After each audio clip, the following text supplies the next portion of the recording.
Do you know that if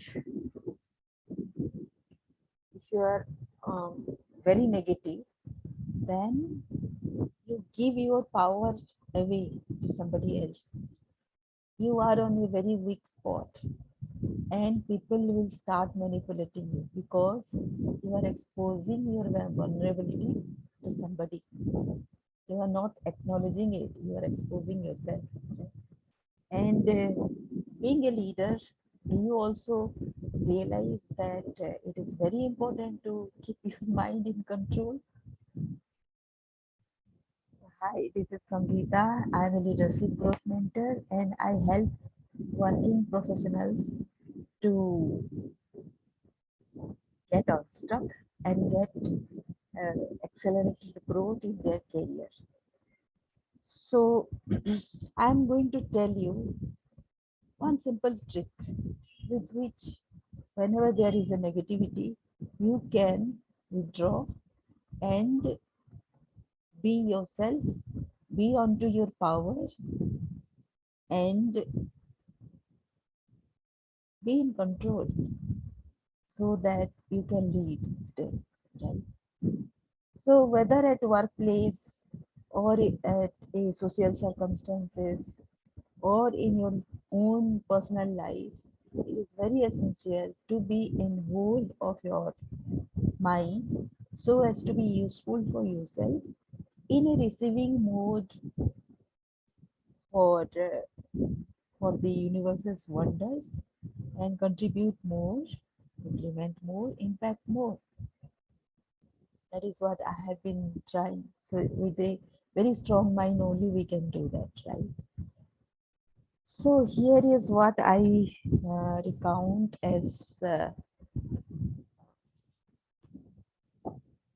sorry, just give me a few minutes. Let me catch hold of my mobile where it is. Yes. So here are a few points that I have listed out.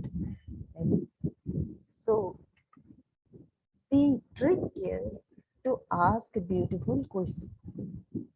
So what is beautiful? It should be very positive, right? So my beautiful questions are: how do you see your life? How are you seeing your life right now? What patterns of incomplete patterns you are seeing or experiencing? Are you explaining to the weakest heart? Maybe some of the questions that I am saying you may not understand a bit more. You are free to rephrase themselves according to your own circumstances and according to the usual communication that you have with your group or your people and your society members, whoever you are in touch. Are you co-creating respect or hatred? Are we betraying ourselves, resolving so that you can trust better next time? Are we participating in toxic dynamics? What is it costing to me and others? Judging and sabotaging yourself. So these are the 1, 2, 3, 4, 5, 6, 7, 8, 9 questions that we need to ask ourselves whenever we are feeling a negative emotion and we are starting to blame ourselves, blame others for our circumstances. So here we go. First is, how are we seeing your life? Is it that are you in a victim mode? Are you feeling responsible for your situation, or you think that certain circumstances that have happened, certain people are there in your life which have caused this problem? So be careful, be observant whether you are giving the responsibility away by blaming others, by holding other people responsible for that. What pattern or incomplete patterns? There may be patterns all the time. You will be seeing that If you have complained about a boss one time, say 5 years back, in a new workplace, even now you are complaining about your boss. What does that mean? That means it is a pattern. You are repeating a pattern. So this pattern will be repeated no matter how much you have changed your circumstances. If your mindset has not changed, then it is not going to end till you learn the lesson. And it is not the boss. This is an opportunity for you to grow because your boss is such. And he is a teacher for self growth. How do you control your mind? So take that as a very good opportunity. Who will give you such practical situation, opportunity to grow, except the universe? Think about that. Then most of the time you are going on explaining people, and those people are not able to understand whatever you are saying. If that is the case, then what you can do is you have to find out whether the person is of weak heart or strong heart. If that person is of weak heart, he or she is not going to be attentive to what you are saying. So he is not responding, he is not receiving the same. He or she is not in a position to receive whatever you are saying, your therapy. If it is that you are trying to give it, if you are trying to give him a medicine of what he or she should grow on, then first think whether you are giving to a weak mind or strong mind, whether the other person is able to appreciate your suggestion or not. It might come in several ways. You are not going to explain it sweetly all the time, right? So if it is not very sweet, then most people are not going to appreciate it.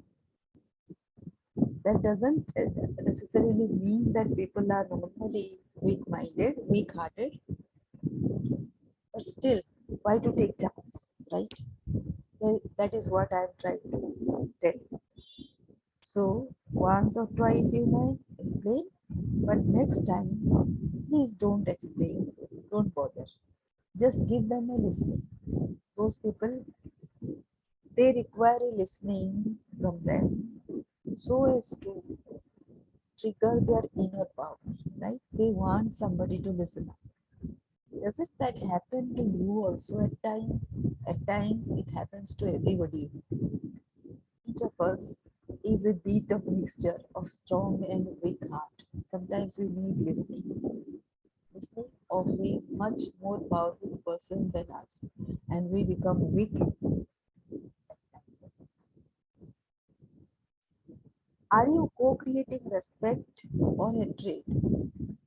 So have you heard about people who always tell, most of the time they tell, they were not responsible for what has happened. It is never possible, right? Even if they are, the other person is 97% responsible, still they are 3% responsible. So what is that part? By becoming innocent, by becoming thinking wrongly, the 3% has been contributed. And that 3% is the golden mine for anybody who is trying to renegotiate the circumstances to advantage. So it is never the victim mindset which helps. The next question is, are we betraying ourselves? It is not to say about incongruity, like incongruence in thought, action, and words. So whatever we are thinking at times, we are not doing the same. We are not speaking the same either. So when somebody is trying to tell us, trying to find out the incongruence between our thoughts, actions, and words. We are trying to stop that person saying that, no, I was just thinking like that. This is just that I thought this way. And it has nothing to do with my incongruity or my thought pattern. We normally say like that, but it is always a mistake not to stick to the rule which you have formulated for yourself. Then serving so that you can trust better next time. So the first time that you have betrayed yourself, who you are betraying. So by not sticking to the same words, thoughts, and actions, what you are doing is you are betraying yourself, and nobody else is responsible. You yourself is responsible for that. Are we participating in toxic dynamics? So if the other person is behaving negatively, and you are also behaving negatively, you are participating in a toxic dynamic. So just be careful, right? So it is very easy to play to the trap, right? Doing the same mistake that the other person is doing. That is toxicity. And it only will increase hatred and enmity and bad feeling. It is not going towards the right feeling, right mindset at any point of time. What is it costing me and others? A negative mindset. Being in a perpetual enmity with your colleagues, family, society. Does it take you far? How much time do we have with each other? Just few years, right? So, up to what point do you want to carry this?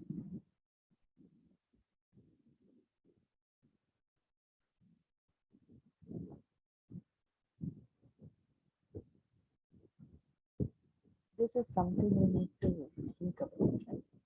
So, what giving up happens to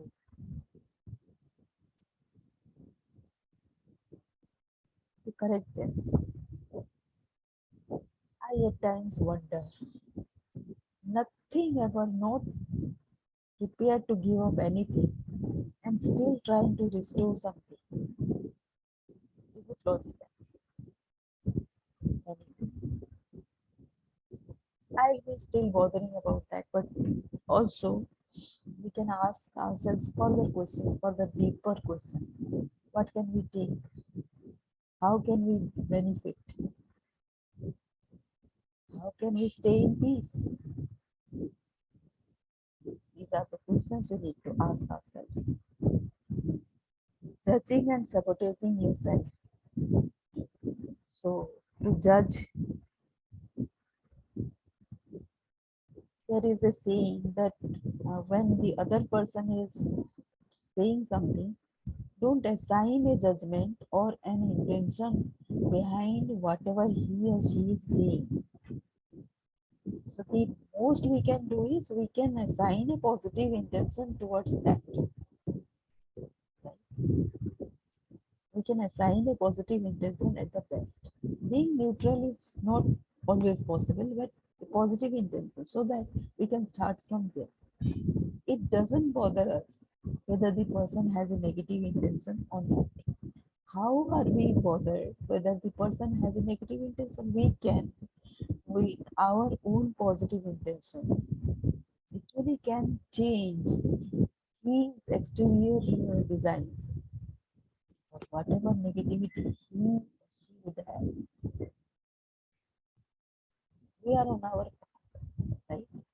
And being on a powerful path, we are always on the upper hand to control the situation, circumstances to our advantage as well as the other person's advantage. So, what is better? Being always right is not the way out, way forward. The way forward is always thinking about a win-win situation for the other person too. So who we are in confrontation with, it is always a person in our periphery, in our circumstances, in our situation, in our neighborhood. So how can we live without that person? Because that person is there. Might be it so happens that this person has come to teach a lesson to us, and he or she is a great teacher to our existence, towards our evolution.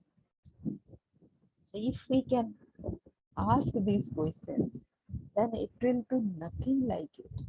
And I will, if you like this video and if you like this idea, then I would like you to kindly subscribe to this YouTube channel if you like, the link of which is given below. You can join my WhatsApp group. You can join the list for my webinar so that I can invite you whenever there is a webinar happening. So all these choices you have. So all these links are given in the podcast show itself. And I request you to join any one of these choices. At least you subscribe to my YouTube channel so that we can be better connected and you will access the next broadcast that I'll be having. Thank you for watching or listening.